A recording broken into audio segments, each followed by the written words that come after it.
Hey,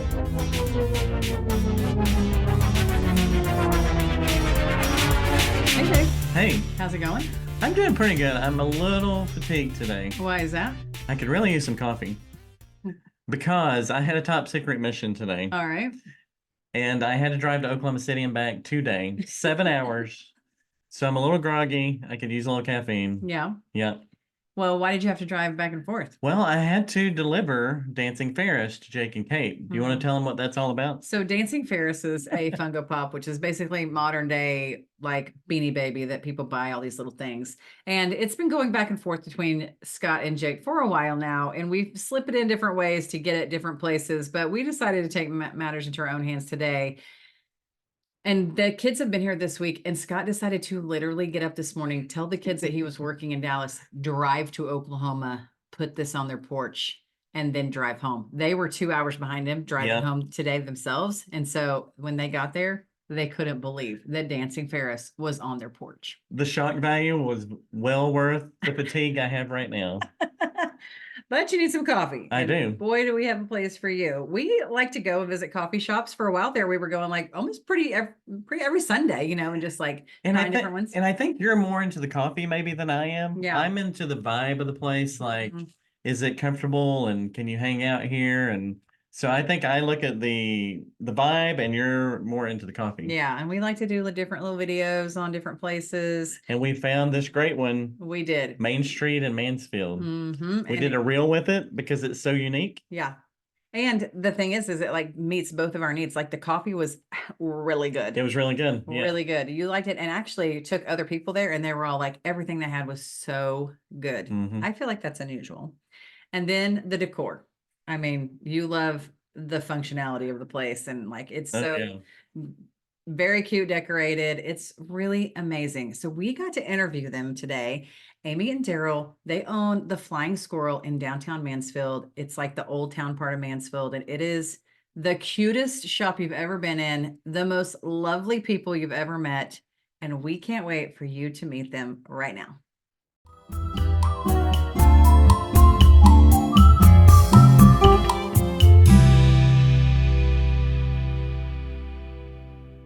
Well, thank you guys for joining us. We love your coffee shop. We've been there a few times. It's obviously not out our back door, but we do make the drive over there because it is so great. We actually used to live right on Broad, right behind there. So we're familiar with the area, the Main Street area. So yeah. And we love that area and love your shop. It's so fantastic. So we wanted to ask you some questions. Tell us how you got started. Why we've said this. How many times have we said, let's own a coffee shop? We don't know how to make coffee. Or a bagel shop. We don't know anything about coffee, but let's own a bagel shop. Let's own, any business. And you just did it. So tell us all about that. Well, I would say, especially as a hairstylist, you're already gifted with like people, like connecting with people. So for me, coffee is a great vessel to be able to use coffee to be able to connect with people. And the biggest, I'd say the main reason for us is to be a vessel. For me, I had to sell him on what we could do because he wasn't much on the coffee thing, but I'm like, hey, we could go and help people and build wells, which we've been able to do. So once he saw the mission side of the coffee industry, he was like, all right, I'm in. Of course, he was the one that started with a caramel frap. And then I got a caramel frap with a shot. And now we're just straight up, he'll drink like 3 or 4 shots. Yeah, I think our Halloween one is your favorite.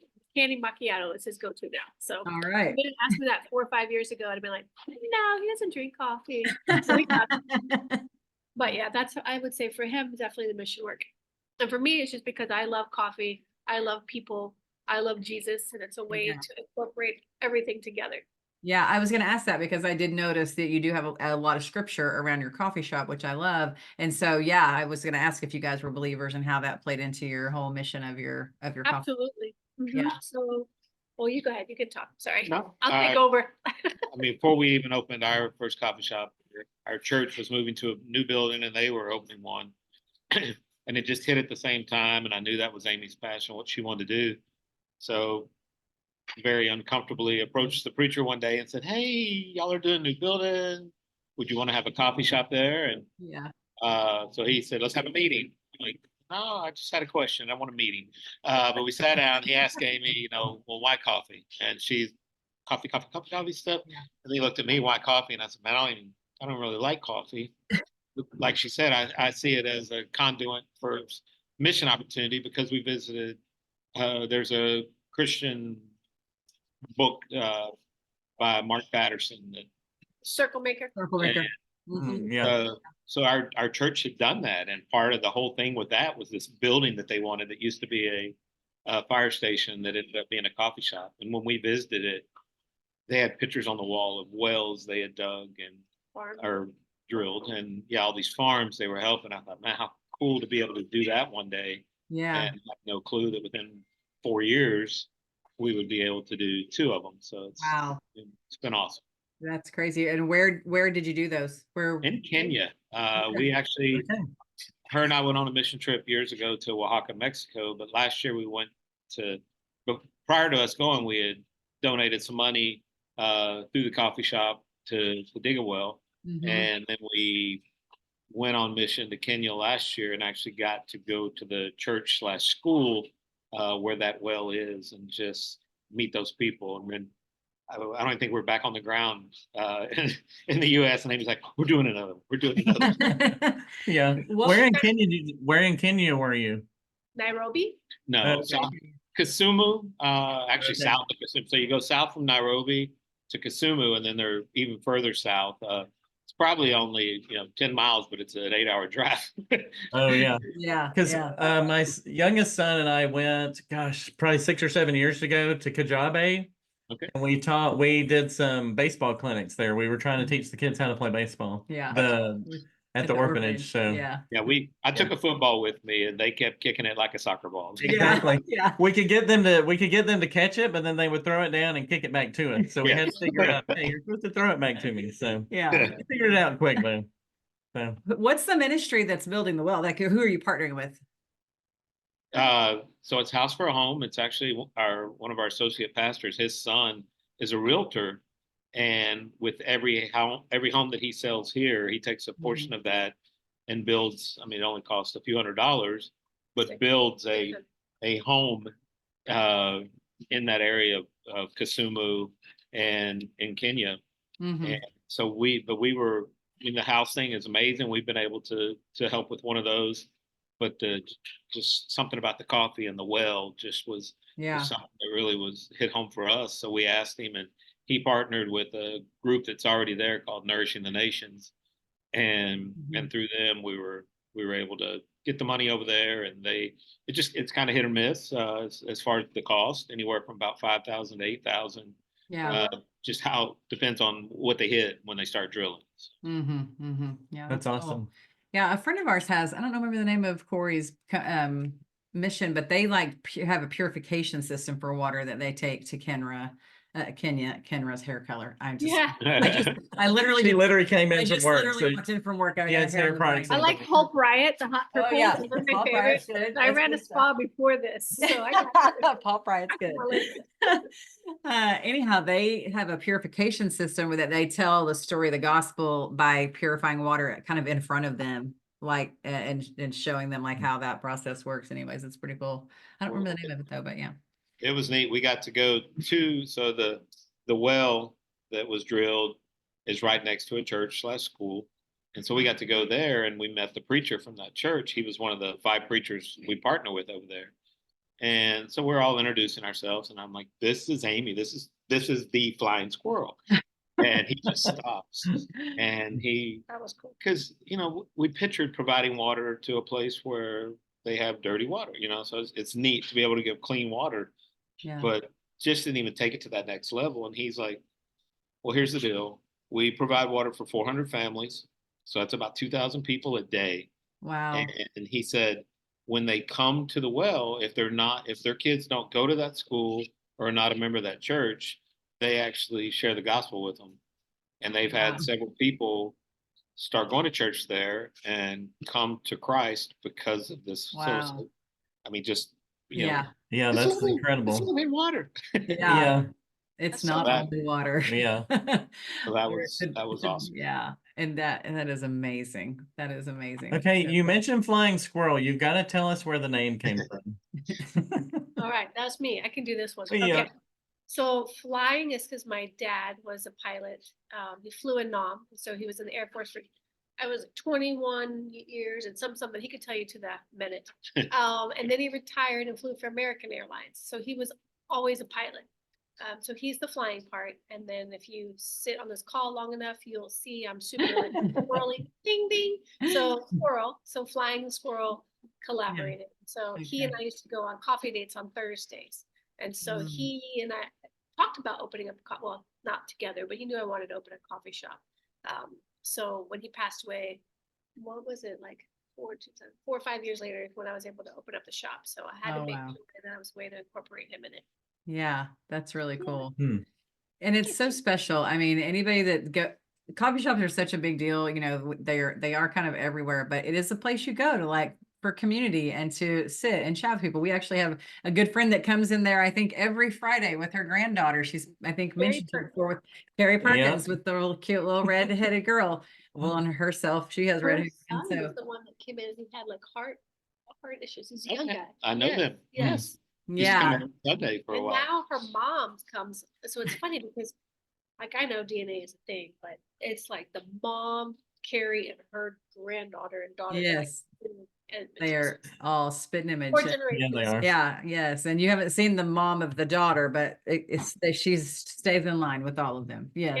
Yeah. Yeah. And so it's such a special thing. I mean, she's getting to do that with her granddaughter. Why are coffee shops just so special like that, do you think? I like this one. I mean, obviously I'm invested, but when I even opened it, very intentionally, no drive-through, no TV. She wanted to force people to have community. I mean, it's cool just to see. I'm not in here as much as I used to be, but just the interaction with total strangers. We've had Bible studies in here. We've had people invited to prom. I think we've had a few engagements. We had babies, like their first place out was here. That was cool. Oh, wow. So, yeah, it's just been neat to see the community, and that's what she desired.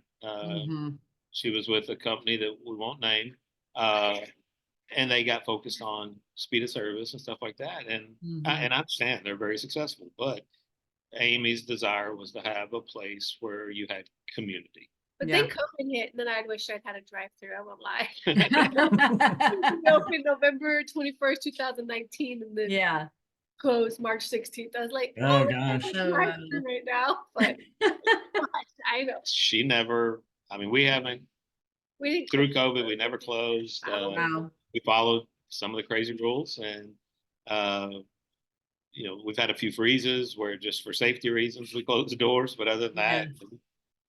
Yeah. Well, and let me speak to you, Amy, just a minute, because like I said, I've been there a few times and you have served me at least a couple of those times. And I will say you do a great job personally, you yourself, of slowing that pace. I felt it for me. And I didn't even know that was your mission. I didn't know that was anything that was important to you, but I've been a number of coffee shops, and it's, you know, it's the 17-year-old who's just, you know, trying to get their, you know, whatever they make an hour, and it's very quick and rushed and you need to know what you want. I felt a pause, you know, at your cashier. I really did. I remember it clearly. And I thought, this place is just a little different. And then I start seeing the scripture, and now I'm just talking to you. I see how you really do cultivate that in your employees and obviously yourself. Yeah, I've been very, very fortunate. Like, there is not a person on this team that I don't feel doesn't like genuinely want to connect and get to know the person on the other counter. Like, that's an amazing thing. Like, for us to be able to go away to celebrate our 20-year anniversary last week and leave the coffee shop on the busiest day of the year during Pickle Parade, and I'm getting texts with them together. They're hanging out, having fun, and I'm like, this is awesome. So I appreciate the compliment. Yeah. What were you celebrating? Our 20-year anniversary. Oh, congratulations. Okay, can you tell us real quick how you met? I love to hear how people met. So how did y'all meet? The paint department at Home Depot. Really? When I got we had seen each other at a few home. So we both worked at Home Depot. So San Antonio, at the time, there were about 8 or 9 stores. So we had a lot of community within Home Depot. There were a lot of events where each store would come together, and, you know, we'd go softball tournaments, rodeo tickets. There was always just these groups of Home Depot people. And I'd seen her at a couple of community events and thought she was kind of hot. Can I say that on? Yeah. But just never got, never got to meet her. And when I got promoted to assistant manager, I get assigned to this store. And when I walk into the HR office, they have this binder and there's this picture from a training event and Amy's in the picture. So I asked the HR manager, what's this girl's name? Thinking, now I finally know, can put a name with the face somewhere in Yeah. the city. And she goes, oh, that's Amy. She's our operations manager. She'll be teaching you ops. I'm like, Okay. Sure. so 22 years later, she's still training me. So She's still in process of training you. That's right. I'm a slow learner. That's That's fantastic. yeah, that's Yeah. okay. So you mentioned Home Depot, and when you go to Home Depot, you like to build things. Mhm. So you've got to tell me you have some really cool furniture in your store. Like there looks like an airplane wing, and there's a booth that looks like it's part of a jet engine or something. Mhm. So where did these things come from? Who built them? Kind of explain where this unique furniture came from. Different things. Yeah, so we had found a lady in Roanoke, Texas, and she had like a repair place. So if they couldn't fix the airplanes that were coming in, she would like salvage, is that how you do it? Fix it, change it into furniture, and sell it for crazy money. So that was where the first two pieces were because they were so expensive. And then We actually had a garage sale, and I start chatting with this one guy and tell him that we own a coffee shop. And he's like, oh, what's the name of it? I said, Flying Squirrel. So then we start the whole discussion of why it's the Flying Squirrel. Well, he works in Mansfield, and he is the boss for a company that they have a contract with Department of Defense and with Boeing. And same thing, when they either repair it, or if it's beyond repair, they just have to junk it. So he's like, I've got stuff I can give you. Oh, And I'm wow. like, you said give.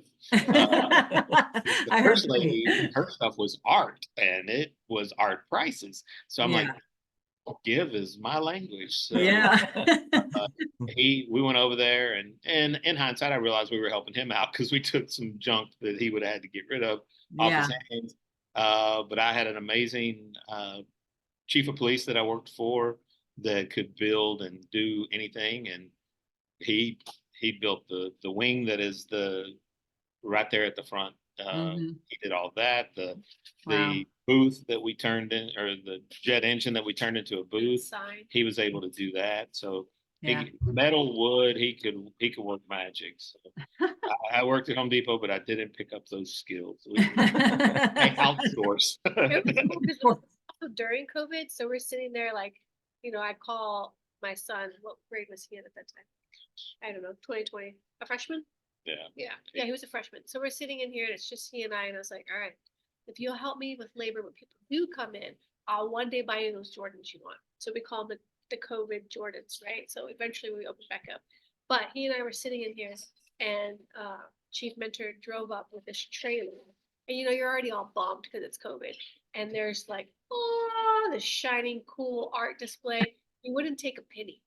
He donated it all to us and did an Wow. amazing job. So I'm forever Wow. Yeah. That is incredible. That's such a cool story. I mean, clearly God has you right where he wants you, and you're doing exactly what he wants you to do. When it's cool when those connections just happen, like you just happen to talk to someone and we can give you everything you need. It's like, Yeah. okay, Yeah. we're good with that. That's so, Yeah, that's awesome. yeah. Well, So that's even our logo. She was Micah, our youngest was getting a haircut, and she's on the phone with somebody else trying to explain to them a logo that, and saying what she wants incorporated in it, and they would send something or show it to her, and she's like, no. Well, while Micah's getting his haircut, this guy that just happens to be sitting next to her, listening in on her conversation, draws something up and says, what do you think about this? And that's our logo. oh my gosh, that is crazy. I mean, Wow. And I was like, I felt bad because my niece had tried, my son had tried. I hired a couple people online. But I was like, this is like your snap. This is your life. This is where people are identifying you. I was like, something didn't feel right. And Yeah. he was a tattoo artist sitting there and turned around his iPad. And he's like, what about this? And I was like, That's yes. Oh my gosh. The black and white. And then I had sent it to get a sign printed, and he had put the teal in the back. And I was like, oh, he goes, oh, it wasn't like that. I was like, yeah, it was like that. No, so it all accidentally worked out. Wow. That is so incredibly cool. Okay, so tell us where, you've told us where you came from and what you've done so far. What is your vision? Where are you headed? Like, what's your mission? Coffee shop and in your So, personal life. in our personal life, well, we just moved to where we think that's it for us. I think we're Mhm. gonna stay in Burleson. My sister and I went 50-50 on 15 acres, so we're gonna, Oh, cool. she's in Arizona and she's gonna move here in a few years. We're gonna have a Mhm. little family. Commune. Yes, nice. Yeah. And my brother's on the land now, and my stepdad and my mother-in-law. So it's pretty cool. So I think Yeah. we're just gonna personally continue to work on building that place up. Mm-hmm. And then as far as business goes, do we venture out? We're working in a spot in Crowley right now. Yeah. I've submitted my application to the city, so we'll see. Woo! That's exciting. Yes. And then we also are potentially going into Crossroads Church. Oh, So it's okay. in the middle of a remodel, and they're putting a coffee shop up in the front. So that would be like a Wednesday, Thursday, Sunday thing. Yeah. Which is pretty cool. And then we're considering there's a new place coming in Mansfield that has a built-in play area that's like 4,000 square feet. They're wanting a coffee shop. So there's a few different things going. Oh, wow. Yeah. And we have a mobile coffee trailer. I really want to Just about focus to on ask that. that. Because Yeah. there's no overhead. There's Yeah. it's just pure revenue generating if we can get it to not break. Yeah. Yeah, that's what I was gonna ask, if you had something that you like took to weddings or something like that. Do you have something like that. So yeah, that's really cool. Okay, we're gonna have to follow them because we were just talking the other day. Like we have one kid that's still home. He's about to get married, and we were like, He's you getting just married mentioned right the next other door to day. your coffee shop. He is down the street on Yeah, Broad. He's getting married. Ancora. Yeah. Yeah. Is So there? he's getting married at Ancora. Oh, yes. Yeah, Okay. right around the corner. Yeah. Mhm. So you had just mentioned we should get a bunch of land and just all the kids build a I house. said So that. we'll keep track of what y'all do. I don't know. See how it works out. They Give you might. we give you the positives and the negatives. That's Yeah, right. We exactly. can know what we're going into if we do it. Or we just occupy one of their corners. They never know we're There you there. go. I mean, come on. They were hardly home. They related Yeah. to you. Yes. Yes. Also Great free hair. words, well, I can offer free hair to this situation. Well, that's Well, one of them Not needs that- it, the other one Not that doesn't. he needs Yeah. it. Okay, how you many did. kids do you guys have? Do what? We have 3 boys. 3 boys. Yeah. We have 3 boys. They are 25, 23, 21. Yep. Yeah.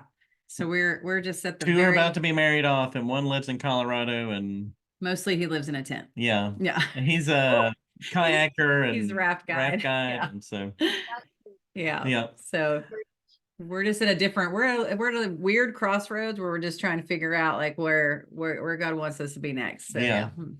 yeah. So you mentioned starting a business during COVID, basically, and you have a small business. So for those people out there that are crazy enough to want a small business, what are some of the highs and lows, and what's some advice you can give someone that has that dream of starting something? I would say my biggest learning curve was to ensure you have more working capital than just comfortable to get by. Mm.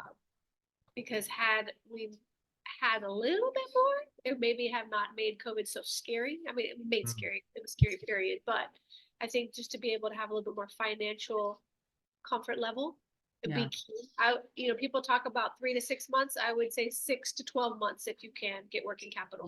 That was my biggest learning lesson. And the one that's I think been the hardest. But other than that, I don't think anything has been too crazy that you've gone, "Ugh." Mine is, I think we say it in a prayer, but waiting on God's answer. But still, I think the first time we were probably anxious and a little impatient because there were a ton of places we looked at before this one. Really? And those, you ask for God to close the door, and a whole bunch of times he slammed the door. In the midst of it, you're like, really, this one, this seemed like the spot, but this has been so amazing, such a successful location. I couldn't think of it being better than it's been. I mean, yes, financially, there are other things that could go great, but this is just from a ministry standpoint, from an impact in a community. This place has been perfect, and that was God's timing. If it had been up to us, one of the first buildings we looked at, oh, this is it, and we would have jumped. So now, she's mentioning other things that were coming up. We're much more comfortable with. Because we had a lot last year closed, and it was a running joke.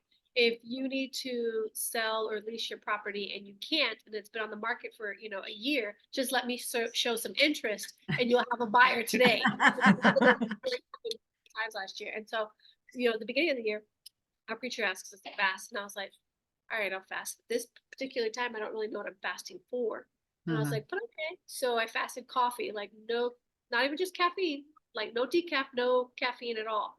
So I was like, okay, this is going to be fun.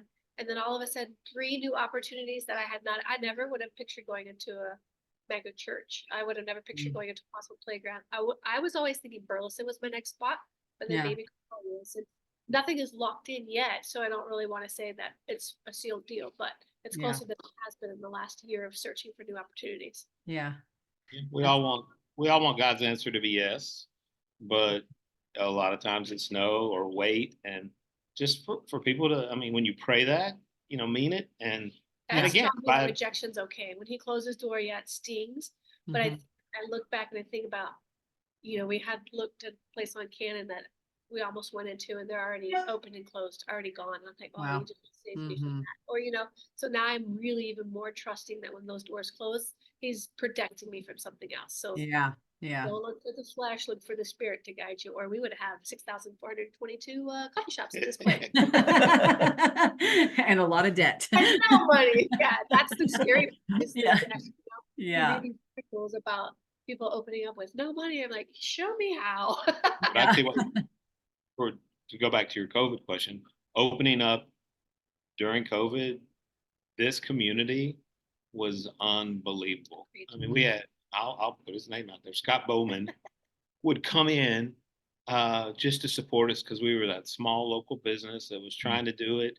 And he'd come in one day and buy, a gift card. I won't say the dollar amount in case his wife's listening.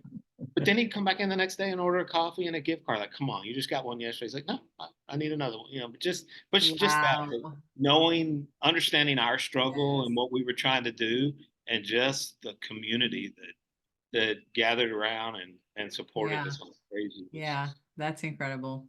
So really what I heard here is be prayerful, be prepared, and then be flexible. Very much. Yeah. Be ready to pivot. That was my 2020 word. If I learned anything, pivot. Okay. Yeah. Let's try this. What's next? Let's try this. Yeah, that's fantastic.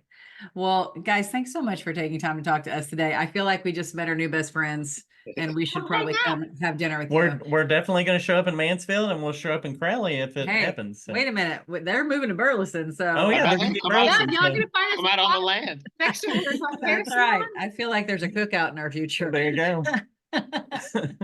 You guys, thank you so much. We love your coffee shop, and I'm so happy you're going to be a little bit closer because we don't get to Mansfield as much as we used to, but right around the corner in Crowley, we'll be your biggest fans. Very cool. We appreciate you. Thank y'all so much. We appreciate it. Guys, thank you y'all so take much. Care. Okay, I feel like we just met our new best friends. I know, they were awesome, right? I know, and we're going to live next to them. So yeah, we're going to live on their property. Exactly. Well, I already knew that I loved their coffee, and I already knew that I loved the decor and all the things about their place, but I didn't know about their mission, and now I love them even more. And when you have a passion like that, it drives you to do more, and you can see how they're building their business with that mission in mind. So cool to be able to talk to them, and so cool to just see what they're up to. Yeah. And you guys want to follow them too. So go find them on social media, and then go get you some coffee. That's right. It is so good, and spend some time in their sweet little shop and promote what they're doing, because, oh my goodness, it's so near and dear to us, and I absolutely love it. So you guys check out the Flying Squirrel, downtown Mansfield. Go find them on social media. You will not be disappointed. Hardy Party 5 and Up, over and out. We'll see you next time.